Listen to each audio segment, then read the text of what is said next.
Dilution. Dilution का मतलब simply क्या है? Process of addition of water in any solution is known as dilution. Process of addition of water in any solution is known as dilution. Simply से कोई भी solution already हमारे पास बना हुआ हो और उसमें हम फिर से अलग से एक्स्ट्रा सिंपली पानी मतलब H2O ऐड करें, तो उस प्रोसेस को हम क्या बोलेंगे? डाइल्यूशन। डाइल्यूशन का मतलब पानी को ही ऐड करना है, वाटर को ही ऐड करना है, उसके अलावा दूसरे उसी सॉल्यूशन को या और किसी सॉल्यूशन को ऐड करना डाइल्यूशन नहीं कहलाता है। ठीक है, तो ये इसको क्लियर कर लेना कि स्पेसिफिक ऑलरेडी कोई सॉल्यूशन हमारे पास बना हुआ है, उस सॉल्यूशन के अंदर हम वाटर को ही ऐड करेंगे, तभी वो प्रोसेस क्या कहलाएगा? डाइल्यूशन। एक सॉल्यूशन को दूसरे सॉल्यूशन में मिक्स करना वो डाइल्यूशन नहीं कहलाता है। ठीक है, अब डाइल्यूशन से क्या क्या फैक्टर इफेक्ट होते हैं उसको हम एक बार देखते हैं। ठीक है, तो यहाँ पर मैंने दो फिगर बनाए, एक बिफोर डाइल्यूशन और एक आफ्टर डाइल्यूशन।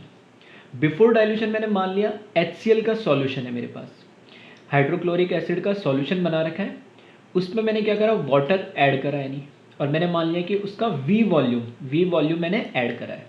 तो बाद में ये सॉल्यूशन ऑलरेडी मेरा जो बना हुआ था पहले से, उसमें मैंने कुछ वाटर ऐड करा, तो मेरा बाद में जो सॉल्यूशन बनेगा वो भी अभी क्या रहेगा तो HCl का ही, बस उसके कुछ फैक्टर्स लाइक मोलरिटी या वॉल्यूम चेंज हो जाएगा।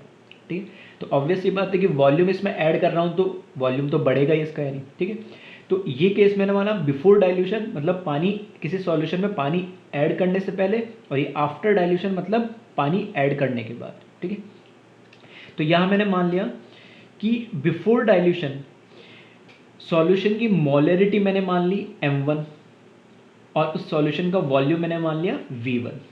ठीक है, बिफोर डाइल्यूशन हमने ये एज्यूम कर लिया, कंसिडर इसको हमने लेट मान लिया कि जो सॉल्यूशन है उसकी मोलरिटी m1 हमने, और m1 मतलब हमें नोन है।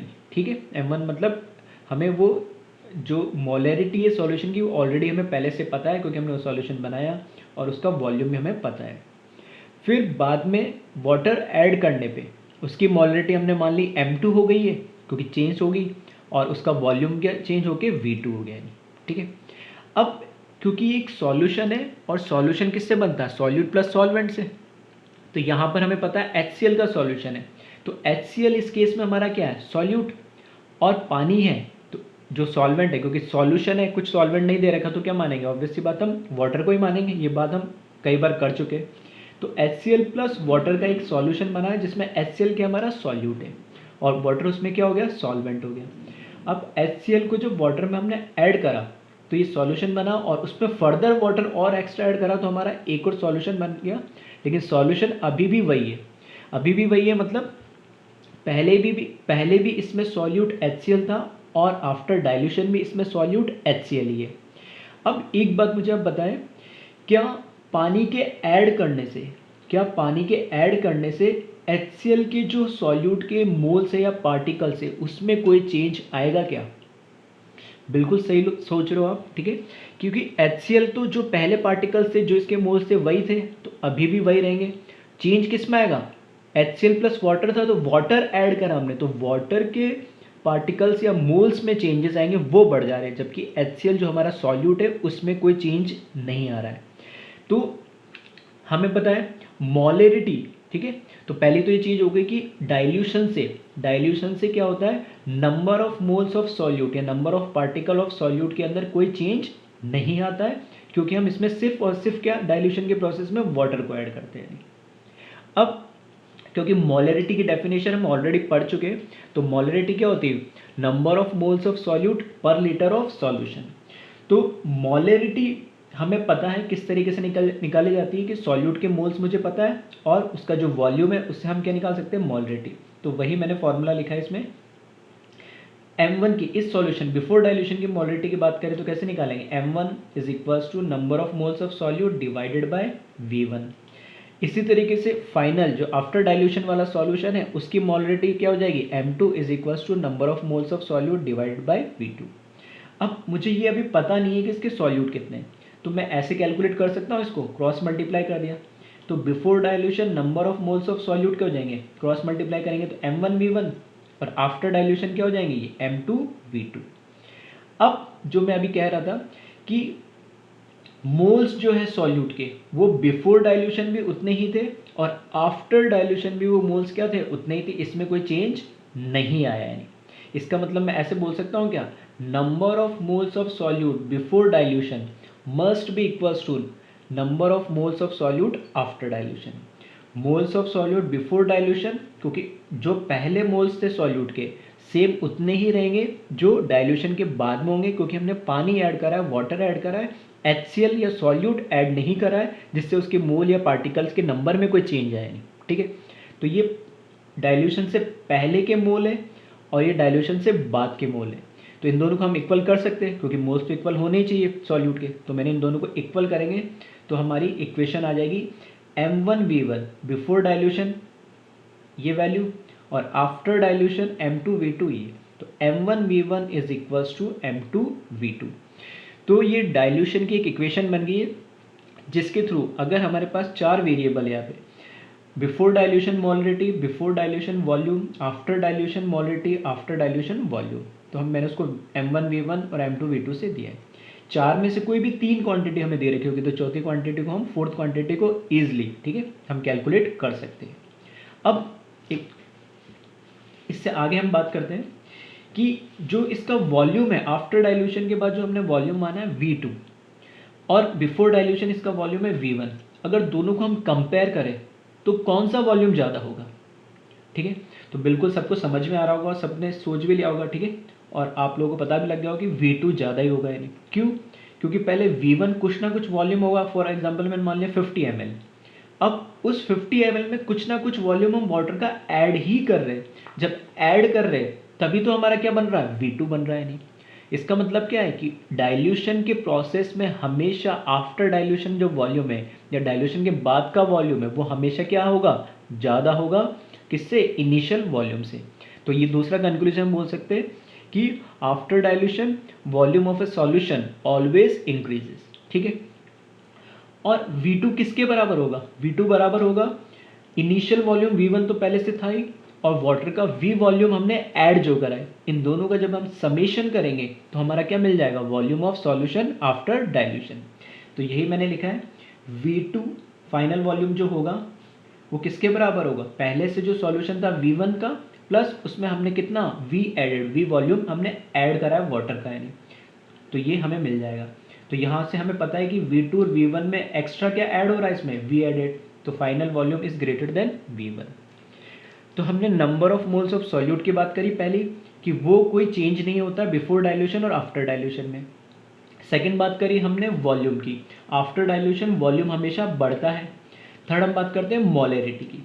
अभी हमने ये इक्वेशन डेराइव करी, ठीक है, तो इस इक्वेशन के अकॉर्डिंग मैंने लिखा m1v1 is equals to m2v2, यही इक्वेशन को यहाँ लिखी, क्रॉस मल्टीप्लाई करा, m2 को मैं यहाँ ले गया m1 के और v1 को v2 के नीचे ले गया, तो ये m1 upon m2 is equals to v2 upon v1। ठीक है, सिंपल सा क्रॉस मल्टीप्लाई करा कि m2 को इसके नीचे लिख दिया और v1 को v2 के नीचे लिख दिया। अब मुझे पता है ये v2 अपॉन जो v1 है, अभी हमने देखा है कि v2 अपॉन v1 क्या होता है, दोनों में रिलेशन ये होता है कि v2 is greater than v1, मतलब ये वैल्यू इससे बड़ी होगी, तो इनका जो रेशियो होगा वो ऑब्वियस सी बात है, अगर न्यूमरेटर बड़ा है डिनोमिनेटर से तो उनका रेशियो भी क्या होगा, 1 से बड़ा ही आएगा, बिल्कुल आएगा। ठीक है, ये बेसिक मैथमेटिक्स से सबको समझ में आ रहा होगा। तो यहाँ से मैंने लिख दिया कि अगर ये वैल्यू 1 से बड़ी होगी तो क्या इनका रेशियो भी 1 से बड़ा ही आएगा, बिल्कुल आएगा। ठीक है, तो m1 upon m2 is greater than m1, यहाँ से मैंने इसको क्रॉस मल्टीप्लाई करा तो m1 is greater than m2। इसका क्या मतलब आया कि जो मोलरिटी है डाइल्यूशन करने से, जो मोलरिटी है डाइल्यूशन करने से कम हो जाती है, ये m2 कौन सी है, मोलरिटी आफ्टर डाइल्यूशन, जो क्या हुआ, डिक्रीज हो गई, और ये मोलरिटी क्या है, बिफोर डाइल्यूशन, जो m2 से ज़्यादा है। तो तीन कंक्लूजन हमने यहाँ से देखे। पहला, number of moles of solute, ठीक है, बिफोर डाइल्यूशन और आफ्टर डाइल्यूशन हमेशा क्या रहते हैं, डाइल्यूशन के प्रोसेस में कांस्टेंट या सेम रहते हैं। सेकंड, डाइल्यूशन करने से फाइनल वॉल्यूम क्या हो जाता है, हमेशा बढ़ता है, क्योंकि उसमें कुछ वाटर ऐड कर रहे हैं। और यहाँ से हमने मैथमेटिकली भी देखा है और वैसे भी थोड़ा लॉजिकल से हो सकते हो कि जब वॉल्यूम बढ़ रहा है तो ऑब्वियस सी बात है जो मोलरिटी वो क्या होगी, कम होगी। तो डाइल्यूशन के बाद जो मोलरिटी होती है वो क्या होती है, कम हो जाती है, डिक्रीज हो जाती है। ठीक है, तो एक बार इसे कॉपी कर ले आप।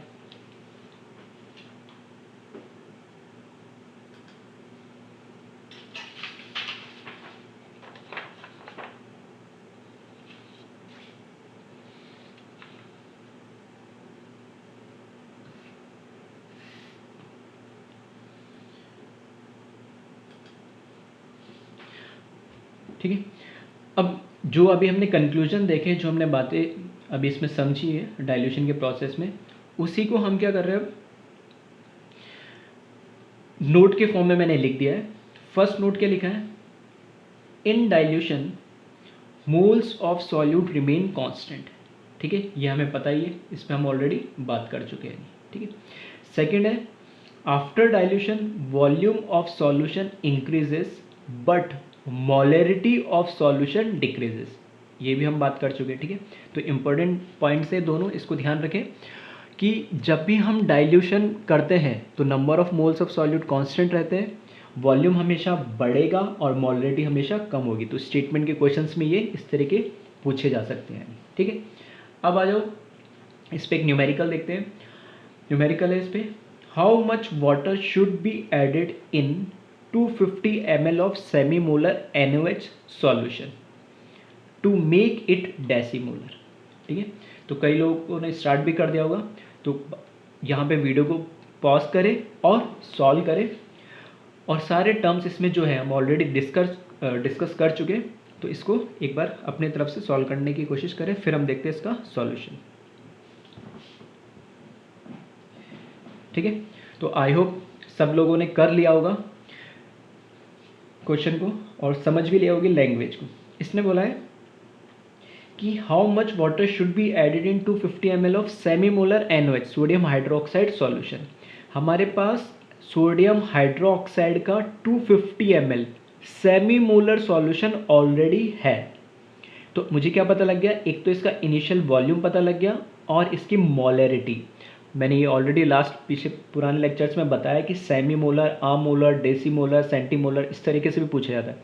तो सेमी मोलर का मतलब क्या होता है, 1/2 मोलरिटी। ठीक है, तो 1 यानी मोलरिटी भी मुझे पता लग गई, हाफ या 1.5 मोलरिटी है और उसका वॉल्यूम कितना है 250।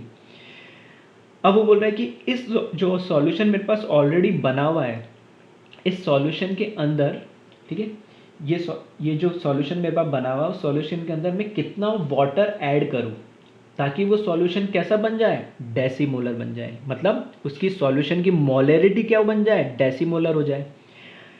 अब देखिए इसमें क्या क्या चीज़ें हमें दे रखी है।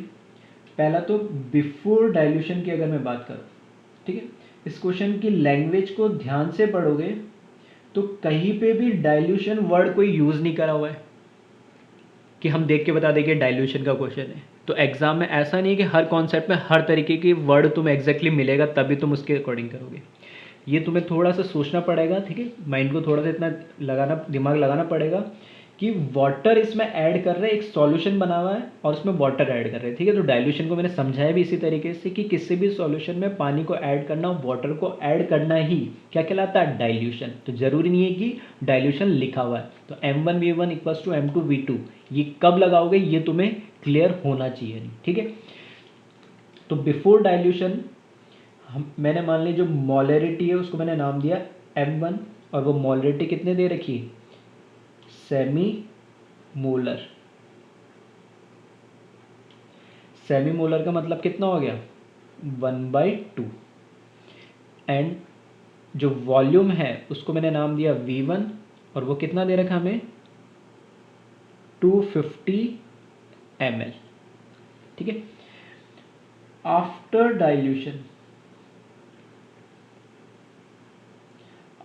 डाइल्यूशन मोलरिटी जो है उसको मैंने नाम दिया M2 और वो क्या दे रखा है, डेसीमोलर।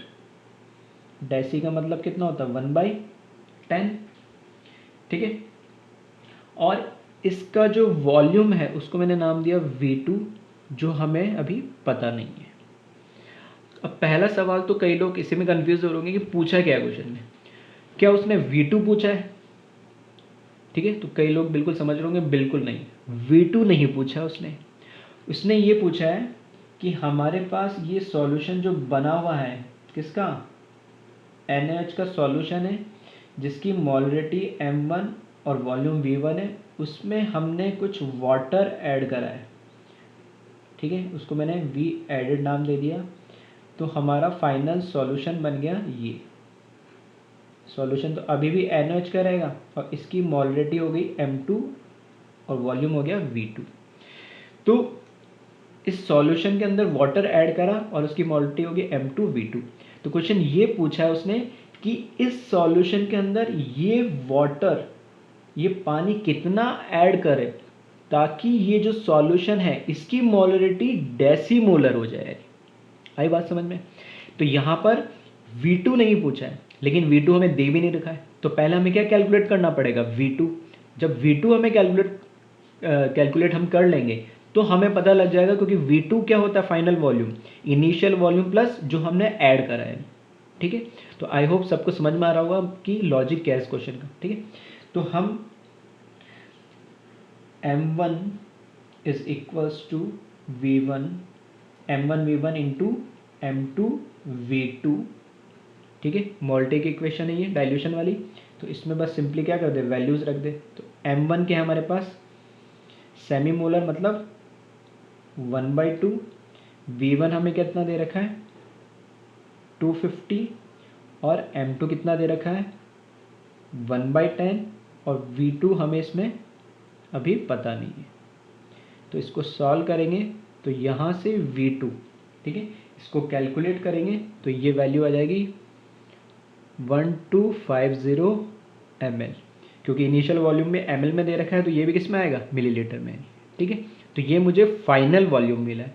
क्या ये हमारा आंसर है? बिल्कुल नहीं। ठीक है, तो ऑब्जेक्टिव क्वेश्चन में एक ऑप्शन ये भी मिलेगा तुम्हें, तो कई लोग इसको टिक लगा देंगे जल्दी जल्दी में और वो हमारा क्वेश्चन क्या हो जाएगा, गलत हो जाएगा। तो ये हमारा आंसर नहीं है। इसने पूछा कि कितना ऐड करा है, तो हमें पता है जो V2 है वो किसके बराबर होगा, V1 plus V added.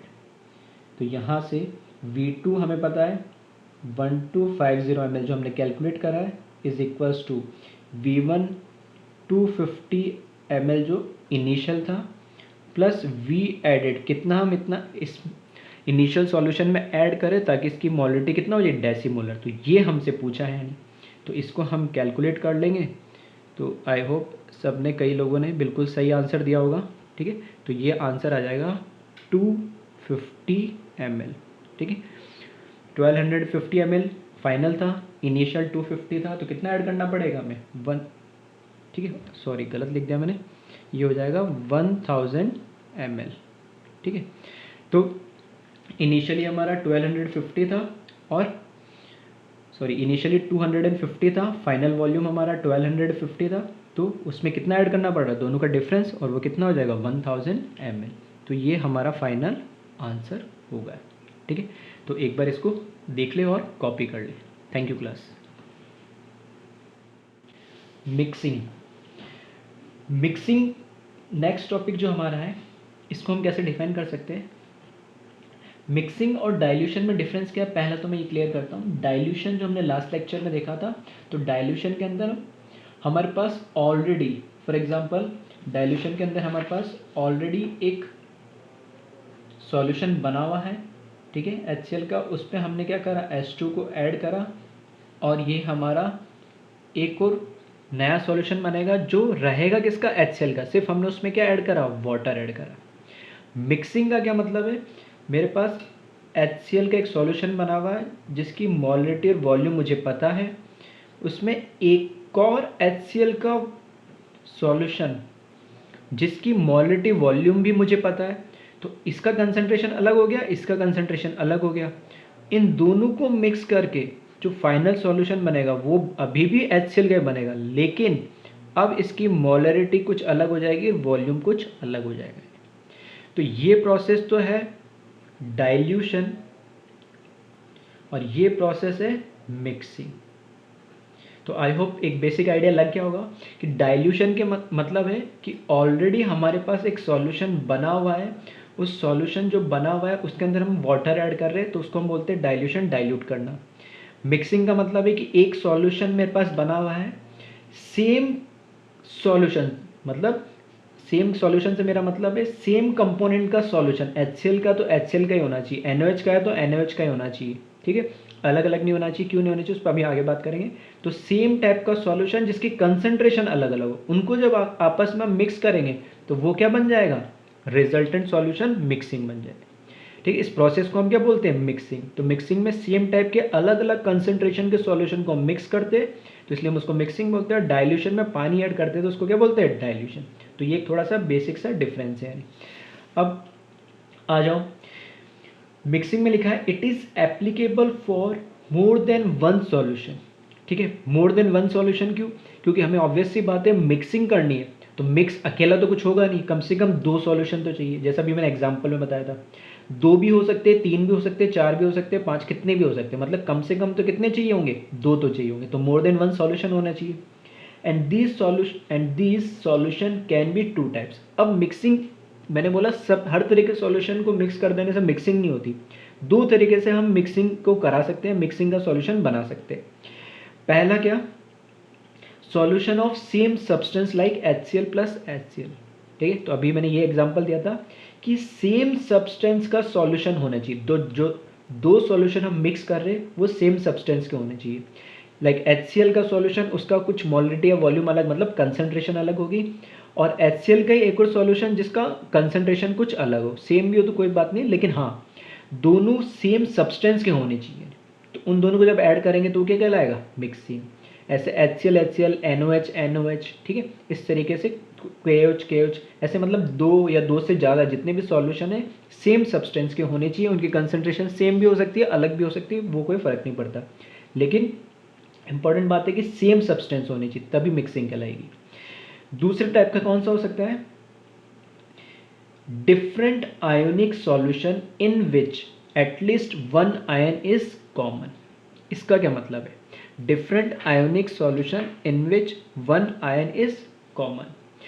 For example मैंने लिया NaCl plus NaNO3, Na plus और Cl माइनस, ये भी आयोनिक है, Na प्लस NO3 माइनस, ये भी आयोनिक है। क्या ये दोनों सेम सब्सटेंस है फर्स्ट वाले टाइप के, नहीं बिल्कुल नहीं है। ये आयोनिक है, ये भी आयोनिक है, लेकिन मैंने लिखा different ionic solution in which at least one ion is common. इसमें एक आयन कॉमन होना चाहिए और वो हमें दिख रहा कौन सा है, Na। दोनों के अंदर सोडियम क्या है, कॉमन है। अब इस तरह के सॉल्यूशन का, ठीक है, एक कंटेनर मैंने मान लिया ये है, एक बीकर में मैंने मान लिया ये है, ठीक है, 2 अलग अलग बीकर में, एक NaCl का सॉल्यूशन ले लिया, एक में NaNO3 का। अब अगर इन दोनों को मैं मिक्स भी कर देता हूँ तो मिक्स करने पे मुझे यहाँ पे क्या मिलेगा, NaCl प्लस NaNO3। क्या ये जो आयंस है आपस में कुछ रिएक्शन करेंगे, अगर ये रिएक्शन कर भी जाते हैं, ठीक है, Na प्लस और NaNO3 आपस में रिएक्ट भी कर जाते, तो क्या कोई मुझे नया प्रोडक्ट मिलेगा। क्या हो सकता है कि इसमें इसका जो Na है प्लस और Cl माइनस के फॉर्म में लिखा और यहाँ पे Na प्लस और NO3 माइनस के फॉर्म में लिखा, तो रिएक्शन होगी तो क्या होगा, रिएक्शन होने के लिए आयन को एक्सचेंज होना पड़ेगा, तो ये Na इधर चला जाएगा और ये Na इधर आ जाएगा, यानी इससे कुछ फ़र्क पड़ेगा क्या, कोई फ़र्क नहीं पड़ेगा, ठीक है। तो हमारा जो ओरिजिनल सब्सटेंस है या ओरिजिनल सॉल्यूशन में है उसमें कोई रिएक्शन नहीं होगी, वो कंपाउंड अभी भी क्या रहेंगे, एज इट इज़ सेम ही रहेंगे। हाँ, अब ये मैं बोल सकता हूँ कि इस फाइनल सॉल्यूशन में एक Na प्लस आयन हो सकता है, Cl माइनस हो सकता है और एक NO3 माइनस हो सकता है, ठीक है, 3 तरह के आयन्स हो जाएंगे, लेकिन कोई फाइनल नया सब्सटेंस या नया सॉल्यूशन हमें नहीं मिल रहा है, ठीक है। इधर भी सॉल्यूशन में क्या होगा, Na प्लस और Cl माइनस होगा और इधर Na प्लस NO3 माइनस होगा, नहीं इधर 2 आयन थे, इसमें भी 2 आयन थे, दोनों को मिक्स कर दिया तो टोटल 3 आयन्स मिल जाएंगे, लेकिन ये नया कोई सब्सटेंस या नई कोई रिएक्शन नहीं कर रहे। तो मिक्सिंग हम नॉन रिएक्टिंग सॉल्यूशन मिक्सचर के साथ कराते कि आपस में रिएक्ट नहीं होने चाहिए, ठीक है। अगर इसी को मैं, अगर मैंने एक बीकर में HCl लिया प्लस एक बीकर में मैंने क्या ले लिया, NaOH ले लिया, ठीक है। एक बीकर में HCl ले लिया और एक बीकर में NaOH ले लिया। क्या इनको मैं मिक्सिंग इनको मिक्सिंग बोल सकता हूँ? बिल्कुल नहीं। जब इन दोनों को मैं मिक्स करूँगा तो इसमें ये HCl क्या है, एक एसिड है, और NaOH क्या है, एक बेस है। यानी तो HCl प्लस NaOH ये आपस में रिएक्ट करेंगे क्योंकि ये एक एसिड है और एक ये बेस है, तो यहाँ पे NaCl प्लस H2O बन जाएगा, नया कुछ कंपाउंड बन जाएगा, ठीक है। तो इस तरह के कंपाउंड को हम मिक्स करने पे जो प्रोसेस होता है उसको मिक्सिंग नहीं बोलते, ठीक है। तो मिक्सिंग का जो प्रोसेस है वो एप्लीकेबल होता है नॉन रिएक्टिंग मिक्स सॉल्यूशन के अंदर, जो आपस में एक दूसरे के साथ रिएक्ट ना करें। इसलिए फर्स्ट वाले में भी देखोगे तो HCl और HCl को मिक्स करोगे, NaOH को मिक्स करोगे, तो आपस में तो कोई रिएक्शन करेंगे नहीं, सिर्फ क्या चेंज हो गया, उनका वॉल्यूम या जो भी कंसंट्रेशन वो चेंज हो जाएगा। इसी तरीके से कॉमन इस तरह के आयोनिक सॉल्यूशन जिसके अंदर कम से कम एक आयन कॉमन हो, तो जैसे Na प्लस NaNO3, और क्या ले सकता हूँ मैं इसमें मैं ले सकता हूँ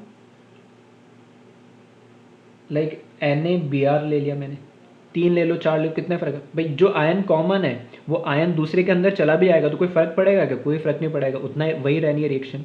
तो इसलिए इसमें ध्यान रखना ये नॉन रिएक्टिंग मिक्सचर्स के लिए, इसलिए या तो वो सेम एसिड, जैसे ये एसिड है तो एसिड होने चाहिए दोनों सेम, कंसंट्रेशन अलग हो, बेस है तो बेस रहने चाहिए, और आयोनिक है तो उसमें कम से कम एक आयन कॉमन होना चाहिए, और एक आयन कॉमन होने से वो क्या होगा, आयन का एक्सचेंज भी हो जाएगा, तो भी कंसंट्रेशन में कोई चेंज नहीं आएगा सॉल्यूशन के, ठीक है।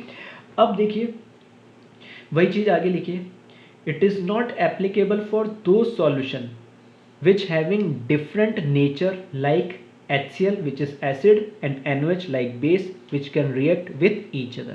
तो ऐसे सॉल्यूशन को ऐड नहीं कर सकते हम, या ऐड करते हैं तो उसको मिक्सिंग नहीं बोलेंगे जिसमें कोई रिएक्शन हो रही हो, ठीक है। तो आई होप डाइल्यूट और मिक्सिंग में डिफरेंस क्या है और मिक्सिंग किसको बोलेंगे वो भी तुम्हें क्लियर होगा, ठीक है। सेम टाइप के सब्सटेंस को मिक्स करेंगे या सेम टाइप के सब्सटेंस के सॉल्यूशन को मिक्स करेंगे, दो या दो से ज़्यादा को, तभी वो क्या कहलाएगी, मिक्सिंग।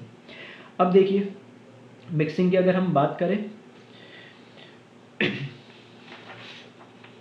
ठीक है, तो मिक्सिंग की अगर हम बात करें तो मैंने एग्जांपल के लिए यहाँ पे एक NaOH सॉल्यूशन लिया जिसकी मोलिटी M1 और वॉल्यूम V1 गिवन, मतलब मुझे ये पता है ये सॉल्यूशन मैंने बनाया तो इसकी मोलिटी वॉल्यूम मुझे पता है।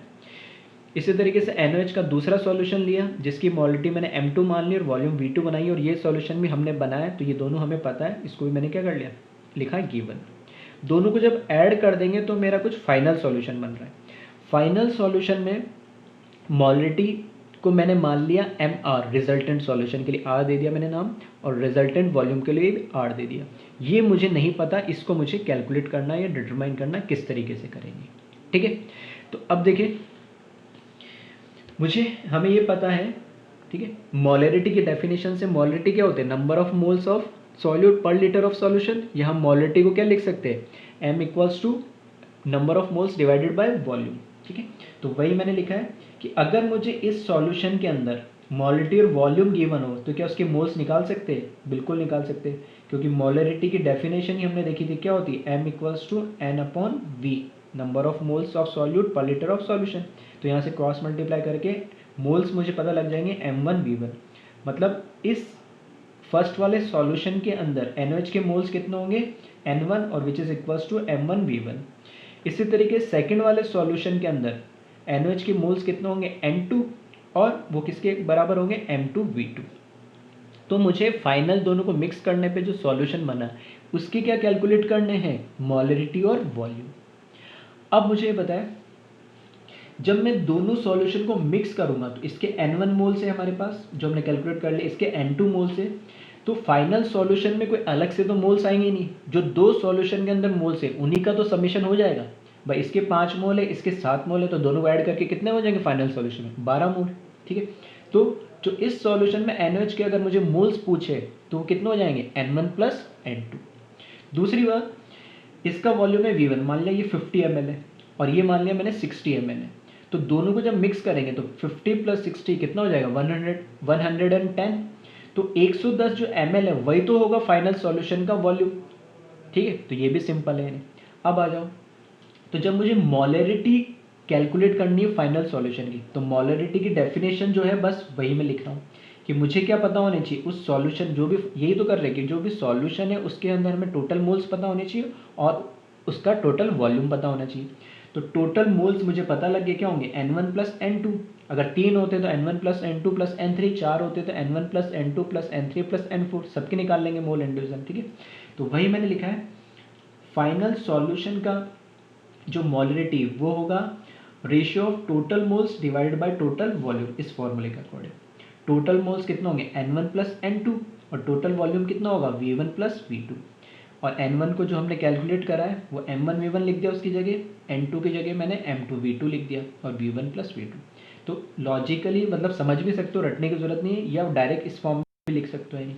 और जो फाइनल वॉल्यूम है VR वो क्या होगा, total volume V1 plus V2। तो VR भी हमें पता लग गया, दो सॉल्यूशन के वॉल्यूम को ऐड कर देंगे तो फाइनल वॉल्यूम बन जाएगा, और दो सॉल्यूशन के मोल्स को ऐड कर देंगे, या 3 है जितने भी है, जितने भी सॉल्यूशन को ऐड कर रहे हैं हम, मिक्स कर रहे हैं यानी, तो उनके जो मोल्स का जो समीशन है वो फाइनल हमारे क्या बन जाएंगे, मोल्स बन जाएंगे। तो इस तरीके से हम फाइनल सॉल्यूशन की मोलरिटी और वॉल्यूम कैलकुलेट कर सकते हैं। ठीक है, तो इसको एक बार कॉपी कर लें।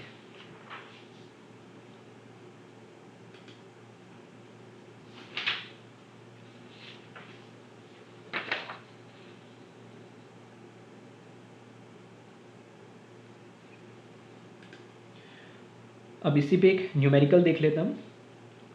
ठीक है, तो जो फर्स्ट टाइप के मैंने बताया था, मिक्सिंग में दो टाइप के सॉल्यूशन से हम बना सकते हैं, एक तो सेम सब्सटेंस के हो और दूसरे एक आयोनिक। तो मैंने एग्जांपल में क्योंकि बेस लिया था NOH, तो मैंने एक न्यूमेरिकल आयोनिक कंपाउंड भी लिया ताकि थोड़ा कॉन्सेप्ट और क्लियर हो आपका। ठीक है, तो क्वेश्चन है 300 ml ऑफ 0.2 मोलरिटी। ठीक है, 0.2 molarity NaCl solution, 500 ml of 0.3 molarity MgCl2 solution, 800 ml of 0.3 ml AlCl3 solution, and 2 liter of water are mixed together। चार चीज मिक्स कर दी हमने। एक NaCl का सॉल्यूशन है जिसका वॉल्यूम 300 ml है और मोलरिटी 0.2 है। MgCl2 का सॉल्यूशन है जिसकी मोलरिटी 0.3 और 500 ml है। और एक AlCl3 का सॉल्यूशन है एल्यूमिनियम क्लोराइड का, जिसकी, ठीक है ये थोड़ा सा गलत हो गया, ठीक करेक्ट कर लेना, 0.3 ये मोलरिटी। ठीक है, 800 ml एंड 0.3 मोलरिटी यानी। और तीन तरह के तो सॉल्यूशन हो गए आयोनिक, और उसमें हमने 2 लीटर ऑफ वाटर अलग से और मिक्स कर दिया। तो हमें then calculate concentration of sodium ion and chloride ion in mixture. तो जो फाइनल हमारा मिक्सचर बना उसके अंदर एक तो सोडियम आयन का कंसंट्रेशन पता करना है और एक क्लोराइड आयन का कंसंट्रेशन हमें पता करना है। ठीक है, तो आई होप क्वेश्चन थोड़ा क्लियर हुआ होगा। तो एक बार वीडियो पॉज करें और इसको एक बार ट्राई करें खुद से। ठीक है, चलो हम देखते हैं अब इसका सॉल्यूशन। आई होप कई लोग कर पाए होंगे। ठीक है, कई लोगों को थोड़े कॉन्सेप्ट क्लियर होंगे तो, और नहीं हुए कहाँ पे प्रॉब्लम आ रही वो हम देखते हैं। ठीक है, अब इसके सॉल्यूशन की हम बात करें तो मैं सिंपल इसको रखता हूँ। ठीक है, मेरे पास मैंने क्या करे, 3 तो सॉल्यूशन ले लिए। एक ले लिया मैंने फर्स्ट जो दे रखा है NaCl का सॉल्यूशन, प्लस सेकंड कौन सा है MgCl2 का सॉल्यूशन, प्लस थर्ड दे रखा है मुझे AlCl3 का सॉल्यूशन। तो 3 सॉल्यूशन को हमने क्या कर दिया, मिक्स, प्लस एक कंटेनर और ले लिया हमने जिसमें सिर्फ और सिर्फ क्या है H2 है, और सबको मिक्स करा तो एक ये हमारा फाइनल सॉल्यूशन बना है। अब फाइनल सॉल्यूशन में क्या क्या होगा, NaCl होगा, MgCl2 भी होगा, और AlCl3 भी होगा, और प्लस H2 तो खैर सॉल्यूशन में था और एक्स्ट्रा H2 भी हमने और ऐड कर दिया। क्योंकि NaCl सॉल्यूशन का मतलब क्या है कि NaCl तो सॉल्यूट है और पानी अपने साथ अपने आप बाय डिफ़ॉल्ट क्या हो गया, वो सॉल्वेंट। तो इसमें भी MgCl2 सॉल्यूट और H2O सॉल्वेंट, AlCl3 सॉल्यूट और H2 सॉल्वेंट, और यहाँ प्योर वाटर मतलब हमने इसमें ऐड कर दिया इस तरीके से। अब इस केस के अंदर इसकी मोलरिटी, ठीक है, इसकी मोलरिटी को मैंने नाम दे दिया m1, वो हमें गिवन दे रखी है 0.2, और इसका वॉल्यूम हमें दे रखा है कितना 300 ml। इसकी मोलरिटी हमें दे रखी है 0.3 और वॉल्यूम हमें दे रखा है 500 ml। इसकी मोलरिटी हमें दे रखी है 0. ठीक है, 2 बार 0.3 आ गया, चलो कोई दिक्कत नहीं, ये 0.3 दे रखी है इसकी भी, ठीक है, और इसका वॉल्यूम हमें दे रखा है 800 ml, ठीक है। और ये वॉल्यूम, इसको मैंने नाम दे दिया V4, जो हमने एक्स्ट्रा ऐड करा 2 लीटर मतलब 2000 सब ml में, तो इसको भी मैंने ml में कन्वर्ट कर दिया। तो अगर मैं बात करूँ VR या रिजल्टेंट, तो वो किसके बराबर होगा V1 plus V2 plus V3 plus V4।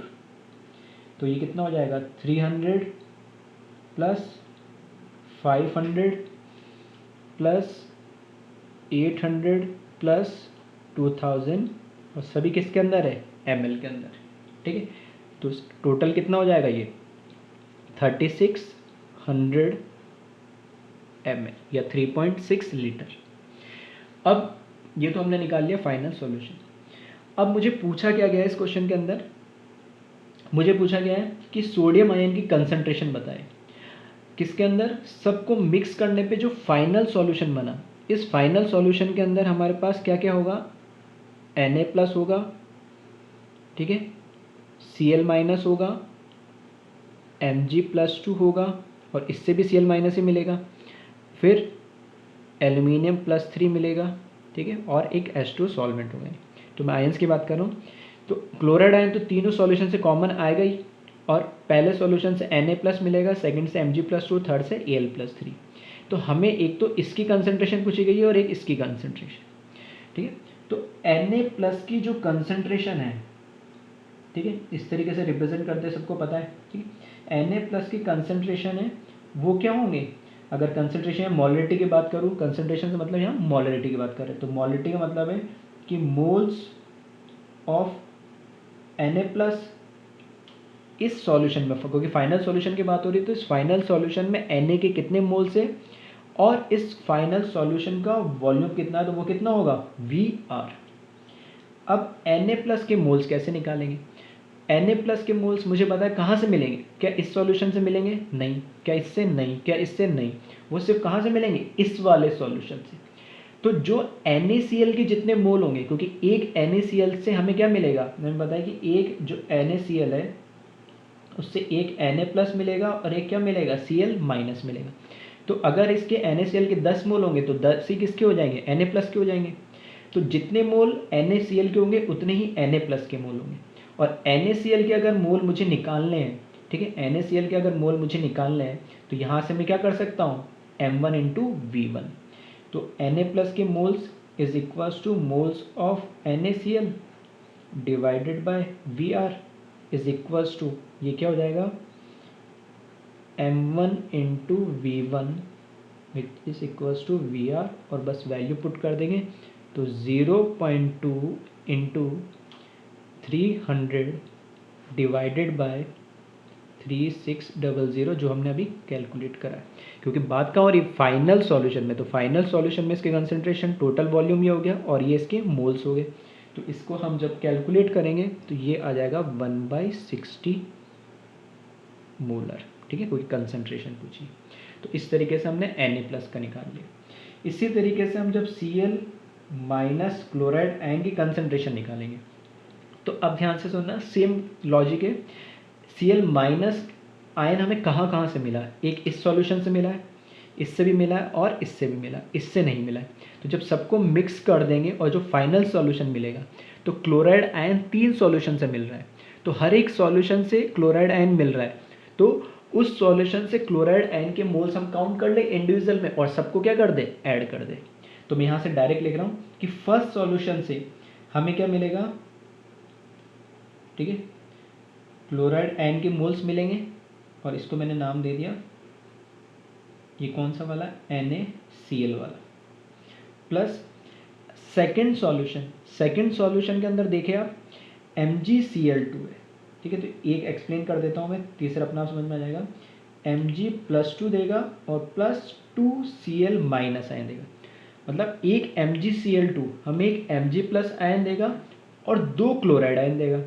मतलब अगर मेरे पास 10 मोल है MgCl2 के, तो उससे क्लोराइड कितने मिलेंगे मुझे, 20, मतलब डबल।